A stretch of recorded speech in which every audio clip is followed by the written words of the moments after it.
साथियों, आज शाम को 7 बजे मित्र अग्रवाल जी का फ़ोन आया कि कुल्लू मनाली चलना है। और मैं 10 बजे तक उनके पास पहुंच गया और 10:30 बजे रात्रि में हमारी यात्रा हो गई। और फिर उसके बाद पूरी रात कभी अग्रवाल जी तो कभी मैं, हमने गाड़ी ड्राइव की और हम लोग इस सुंदर जगह पे पहुंच गए जिसको कहते हैं पराशर लेक। ये मंडी और कुल्लू के बीच में एक बहुत ऊंची चोटी पे स्थित है। तो आज थोड़ा विश्राम करके हम आपको पराशर लेक की तरफ ले, जिसकी महत्ता बहुत है और आसपास के लोग इसकी माँ की तरह पूजा करते हैं।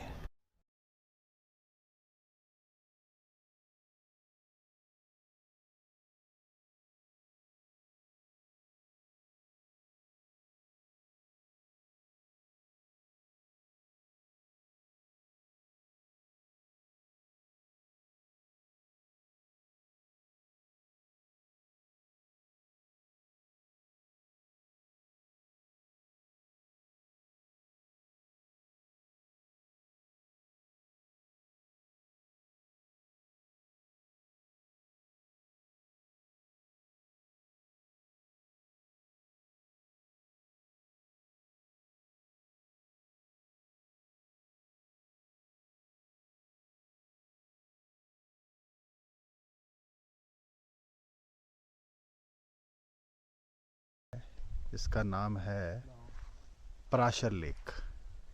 ये पराशर लेक पे पीडब्ल्यूडी का गेस्ट हाउस है, जहाँ हम अपनी इस ऑफ लोड गाड़ी से आए हैं। 4x4 Toyota Hilux. और अभी आगे हमें उस पहाड़ की तरफ एक लेक है, वहाँ जाना है। मैं आपको कुछ नज़ारे दिखाता हूँ। देखिए सामने हिमालय की रेंज, क्या सुंदर, एकदम अति सुंदर, बहुत सुंदर हिमालय पहाड़। और यहाँ पे बुगियार, मेरे दोस्त और यहाँ पर अग्रवाल जी। हमारी 20 और यहाँ एक नई नई गाड़ी। गाड़ी जिसका अभी नंबर भी नहीं लगा। एक्चुअली हम लोग कुल्लू इसका नंबर लेने ही आए हैं, इस गाड़ी का। इसके ऊपर फिर हमारी प्रॉपर एक वैन वो बनेगी। 1 बेडरूम पूरा एक प्रॉपर हाउस बनेगा यहाँ पे। तो एक गाना गाने का मन कर रहा है, आशा करता हूँ आपको अच्छा लगेगा। यही है, यही है, यही है रंग रूप ये जीवन है। इस जीवन का यही है रंग रूप। थोड़े गम है, थोड़ी खुशियाँ, थोड़े गम है, थोड़ी खुशियाँ। यही है, यही है, यही है छाँव धूप ये जीवन है। साथियों, अब कल सुबह आपको सूर्य उदय का सुंदर दृश्य दिखाऊंगा। अभी थोड़ा थक गया हूँ, थोड़ा आराम कर लेता हूँ और कल मिलते हैं साथियों, जिसमें सूर्योदय के बहुत सुंदर दृश्य। देख रहे हैं आप, सूर्योदय हो रहा है धीरे धीरे। और जल्दी उठ के इसका आनंद लेना बहुत ज़रूरी था। ये जो दृश्य है सूर्य का, साफ हवा में शुद्धता, आसमान नीला, पहाड़ों की ठंडक, सूरज की हल्की हल्की तपिश, बहुत सुंदर लगती है। मुझको तो बहुत सुंदर लगता है सूर्योदय का दृश्य, खासकर पहाड़ों में। शहरों में तो ये ऊंची ऊंची बिल्डिंगों ने सूर्य को छिपा रखा है। सूर्य उदय शहर में देखे हुए तो मुद्दत होगी होगी, कभी आज से 20-25 साल पहले कभी देख लेते थे। तो साथियों, ये देख रहे हैं आप, बहुत सुंदर दृश्य। साथ ही साथ ये पहाड़ियों पे भी सूर्य की जब किरणें पड़ेंगी थोड़ी ये चमकेंगी। अभी इनमें हल्की हल्की चमक बाकी है। तो जैसे जैसे ये सूर्य ऊपर आएगा, अपनी छटा बिखेरेगा, अपनी रोशनी बिखेरेगा इन पहाड़ों पे, वैसे वैसे ये दृश्य सुंदर होता चला जाएगा। और मेरा मकसद है कि मैं आपको भी ये दृश्य दिखाऊं। ये देखिए अभी हल्की हल्की चोटियाँ जिनका रंग बदलता हुआ, इन पे जैसे जैसे रोशनी बढ़ेगी ये सिल्वर हो जाएंगी। शाम के वक्त जब सूरज डूबता है तो ये गोल्डन हो जाती है, मॉर्निंग में ये सिल्वर हो जाती है। तो इसी को ही कहते हैं कि मॉर्निंग सिल्वर और इवनिंग जो है वो गोल्ड।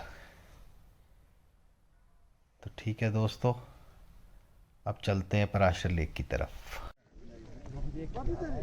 ये पराशर लेक है जिसकी कुछ महानताएं हैं, कुछ मान्यताएं हैं। अब हम पराशर लेक जाएंगे, नीचे मंदिर भी है, मंदिर भी जाएंगे। और बहुत सुंदर लेक, बिल्कुल नेचुरल है, क्योंकि यहाँ पे जब बर्फबारी होती है तो वो सारा पानी यहाँ पे इस लेक के अंदर इकट्ठा होता है। ऐसा बताया जा रहा है कि चारों तरफ बर्फ़ होती है और वो बर्फ़ का पानी धीरे धीरे लेक में जाता है। तो चलिए बाकी आपको बाद में इन्फॉर्मेशन देता हूँ। फिर से मैं आपको इस पराशर लेक के बारे में बता दूँ। ये जो आप सेंटर में एक गोल राउंड अबाउट देख रहे हैं ना, ऐसा बताया जाता है कि ये राउंड अबाउट अपनी पोजीशन चेंज करता रहता है। नहीं जाता, पक्की बात है। अभी मुझे सूचना मिली है कि ये पक्की बात है। तो ये आज जैसे राउंड अबाउट वहाँ पे है, तो ये नेक्स्ट टाइम ये इसको यहाँ मिलने की इसकी संभावना है। तो जैसे जैसे इसमें पानी बढ़ता है या जो भी है, तो आज ये मैंने इसको यहाँ देख लिया है, नेक्स्ट टाइम मैं इसको वहाँ कोशिश करेंगे। ये मंदिर है जहाँ पे अभी जाएंगे हम। ये मैं पराशर लेक के मुहाने पे खड़ा हुआ हूँ।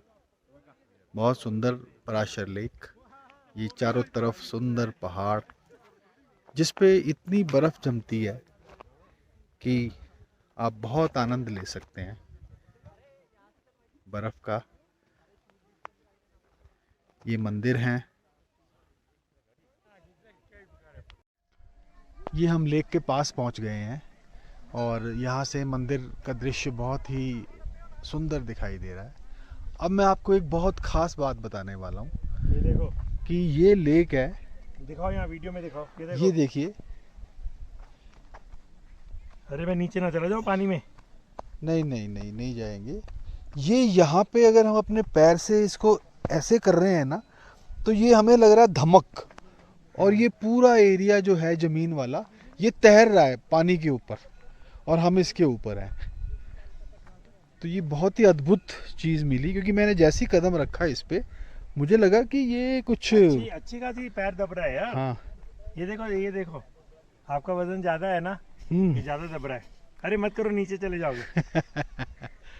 तो ये सुंदर दृश्य इसका। और अभी इसका कुछ महाभारत से भी कनेक्शन है इस पराशर लेक का, वो मैं अभी ऑनलाइन चेक करके फिर आपको बताता हूँ। अब मैं मंदिर में आ गया हूँ और मंदिर के अंदर बहुत ही शांत वातावरण, देखने वाला वातावरण, बहुत सिंपल सी पूजा, कोई ज़्यादा आडंबर नहीं। भक्तजन आ रहे हैं और मंदिर में पंडित जी से प्रसाद ले रहे हैं और दान पात्र में कुछ न कुछ डाल के जा रहे हैं।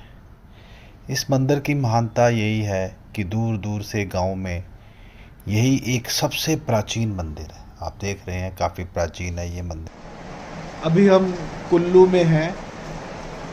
आज कुल्लू घाटी का दशहरा देखने आए हैं और स्वागत हमारा बारिश से हुआ है, हल्की सी बरसात और ये हमने जो स्टेट गेस्ट हाउस है उनका एक होटल चेन है वो लिया है। बहुत अच्छे कमरे, बालकनी, बड़े बड़े कमरे और बारिश का मौसम मस्त, बहुत अच्छा लग रहा है। शाम को ये फिजाएं बुला रही हैं। अग्रवाल साहब गाना गा रहे हैं, ये वादियाँ ये फिजाएं बुला रही हैं तुम्हें। कौन है? चलिए फिर अपना बताते हैं आपको कि शाम की दिनचर्या क्या रही। वर्ल्ड फेमस कुल्लू दशहरा, ये अलग अलग देवताओं की झांकियां निकालते हैं शाम को। अब पूरे परेड ग्राउंड का राउंड लगाते हैं। और कल मेजर डे है, ट्यूसडे दशहरे का, जब कुल्लू के राजा की भी सवारी निकलेगी और वो लकड़ी का पुराना प्राचीन रथ को भी घुमाया जाएगा।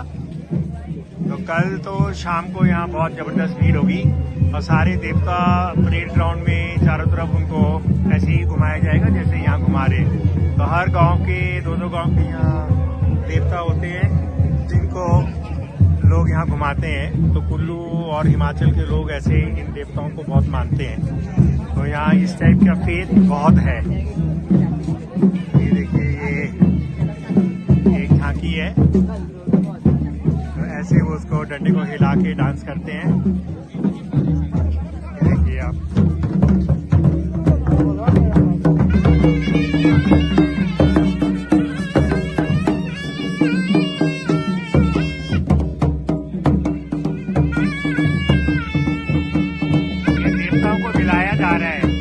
आपस में ना, एक गांव के देवता है, एक दूसरे गांव के देवता है, उनको आपस में मिलाया जा रहा है। ये देखिए ऐसे ना। तो हर दशहरे को सारे गांव वाले अपने अपने देवताओं की झांकियां लेके आते हैं और सारे देवता अलग अलग दूसरे देवताओं से मुलाकात करते हैं। तो this is how they do it. ये हम कुल्लू के मेले में हैं और मेले में इस तरह की झांकियाँ निकलती हैं। ये अलग अलग गांव से अलग अलग देवता लाए जाते हैं मेले में और फिर ये देवताओं की कल जो है रथ यात्रा निकलेगी। तो अभी ये भी देवता आए हैं।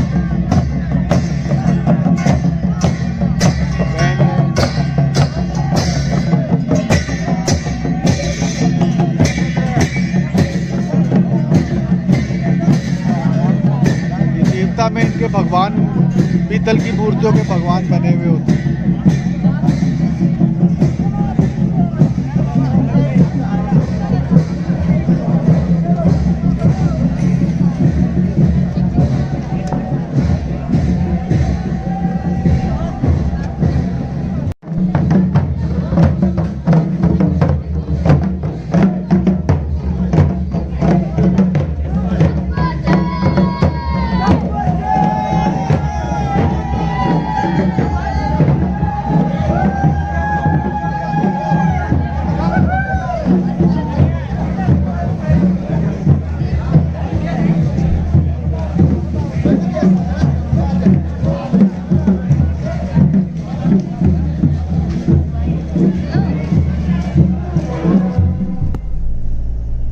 फ्रेंड्स, रोहतांग पास की तरफ अब हम रोहतांग पास की तरफ जा रहे हैं दशहरा देखने के बाद। और आज रोहतांग पास के मैं आप लोगों को दर्शन कराऊंगा।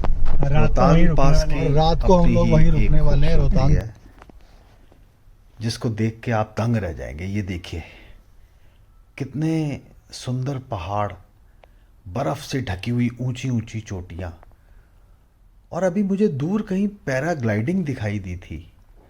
अब देखते हैं आगे हमें वो मिलती है कि नहीं मिलती। अभी क्योंकि अक्टूबर का महीना है तो बर्फ़ इतनी है नहीं, लेकिन बताते हैं कि दिसंबर और जनवरी में तो यहाँ पे इतनी बर्फ़ हो जाती है कि ये देखिए पैराग्लाइडिंग आ गई। मैंने कहा ना, मैंने कहीं दूर एक पैराग्लाइडर को देखा था। ये देखिए मेरे दाएं, ये सामने देखिए पैराग्लाइडिंग हो रही है। यहीं कहीं पैराग्लाइडिंग का बेस होगा, शायद वहाँ से ये लोग उड़ते होंगे। और बहुत सुंदर, मैंने की थी पैराग्लाइडिंग बीर में हिमाचल में। सचमुच मेरा कलेजा दिल को आ गया था। बहुत मुश्किल है, बहुत डर लगता है दोस्तों, और रिस्की बहुत है। तो बाद में मैंने बड़ा रियलाइज़ किया कि नहीं, ये नहीं करनी चाहिए थी। तो ये पैराग्लाइडिंग का बेस, यहाँ से लोग पैराग्लाइडिंग इनको कराते हैं, और ये दूर आसमान में पैराग्लाइडर एक पंछी की तरह उड़ रहे हैं। चलिए हम लोग चलते हैं अपने रोहतांग पास की तरफ। और ये अब हम रोहतांग पास के लगभग टॉप पे पहुंच गए हैं, जहाँ से जो यहाँ पे कुछ कंपनियां हैं, कुछ मीडिएटर्स हैं, वो मोटे मोटे कपड़े पहना देते हैं कि नहीं आपको बहुत ठंड लगेगी। ऐसा कुछ नहीं है दोस्तों। उसका कारण भी है कि अक्टूबर है तो ज़्यादा ठंड नहीं है। तो ये सब लोग घूमते हुए, हम भी धीरे धीरे। रोहतांग पास बेसिकली है क्या? एक रास्ता है जो मनाली से जो है, आपने जब लेह की तरफ जाना हो तो बीच में ये एक टॉप पहाड़ पड़ता है, इसको रोहतांग पास कहते हैं। और सर्दियों में तो इससे निकलना बड़ा मुश्किल होता है, और जब पूरा जनवरी फरवरी में जब पूरी बर्फ़ से ढक जाती हैं तो यहाँ पे ये गाड़ियाँ चल नहीं पाती। और दोस्तों रोहतांग पास की सड़क बहुत अच्छी कर दी गई है अब ये, क्योंकि अटल टनल चल चुकी है, तो लोग बाग सब अटल टनल से सीधा जो है मनाली की पहाड़ी क्रॉस करके लेह लद्दाख की तरफ चले जाते हैं। और ये सड़क जो कभी बहुत टूटी हुई होती थी, आज बिल्कुल सुंदर कारपेटेड रोड बन चुकी है, और गाड़ी चलाने का भी बड़ा आनंद आ रहा है। बाकी आप ये देखिए सड़क बिल्कुल कारपेटेड है। और अब हम यहाँ से अटल टनल के दूसरे सिरे की तरफ जा रहे हैं, जहाँ से मनाली की तरफ से जाएं और दूसरी तरफ निकलती है जो 8 किलोमीटर की सुरंग है, उसके अब हम दूसरे तरफ सिरे की तरफ जा रहे हैं। और ये देखिए सुंदर, क्या सुंदर दृश्य है दोस्तों, सुंदर वादियाँ। बहुत ठंड है इस वक्त, ज़बरदस्त। और ये बादल कभी ऊपर कभी नीचे। ये जो स्नो पड़ी हुई है, ये पिछले साल की स्नो पड़ी हुई है, जो पिघली नहीं है। सड़कों पे तो सारी स्नो साफ कर दी जाती है। रोड कंडीशन बहुत अच्छी हो गई है। अब आप रोहतांग पास जाएं तो आप इंजॉय करेंगे। मेरा ये आप सबको एक गाइडेंस है कि आप ज़रूर रोहतांग पास अपनी कार से ही जाएं। एक ऑनलाइन एक छोटा सा पास बन जाता है 550 रुपये का, वो पास अपना कटा लें और इस रोड के थ्रू आप अटल टनल के दूसरे मुहाने पे जाएं। बहुत आनंद आएगा। वादियाँ इतनी सुंदर है, हवा इतनी सुंदर है, आसमान का रंग एकदम नीला है, बहुत सुंदर है दोस्तों। मन प्रसन्न हो गया रोहतांग पास आके, क्योंकि मैं इससे पहले मैं मनाली तो कई बार आया हूँ, लेकिन रोहतांग पास कभी मैं गया नहीं। लेकिन आज मन प्रसन्न हो गया रोहतांग पास की तरफ। सुंदर इंफ्रास्ट्रक्चर में बहुत सरकार ने जो है वो बदलाव कर दिया है, काफ़ी सुधार दिया है, इसलिए रोहतांग पास का डेस्टिनेशन अब बहुत सराहनीय, बहुत सुंदर हो चुका है। तो चलिए दोस्तों, रोहतांग पास की यात्रा भी ख़त्म होती है और अब हम धीरे धीरे आगे बढ़ रहे हैं। करीब 16 किलोमीटर है यहाँ से अटल टनल का दूसरा मुहाना। बादल देखिए कैसे पहाड़ों को छू रहे हैं, चूम रहे हैं। मन भरता नहीं है, आंखें भरती नहीं है ये दृश्य देखने से। मन करता है बार बार यही दृश्य हो। कुछ लोग यहाँ पे बर्फ़ में मस्ती भी करते हुए। ठीक है दोस्तों, तो चलते हैं अब इस सड़क को धीरे धीरे पार करते हुए, घुमावदार मोड़ों से गाड़ी मुड़ती हुई, और अब हम अटल टनल की तरफ चल रहे हैं दोस्तों।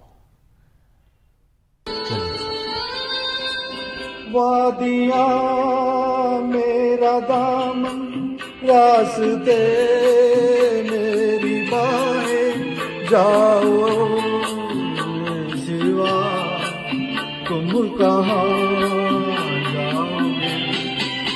वादियाँ मेरा दामन, रास्ते मेरी बाहें, जाओ मेरे सिवा तुम कहाँ जाओगे। वादियाँ मेरा दामन,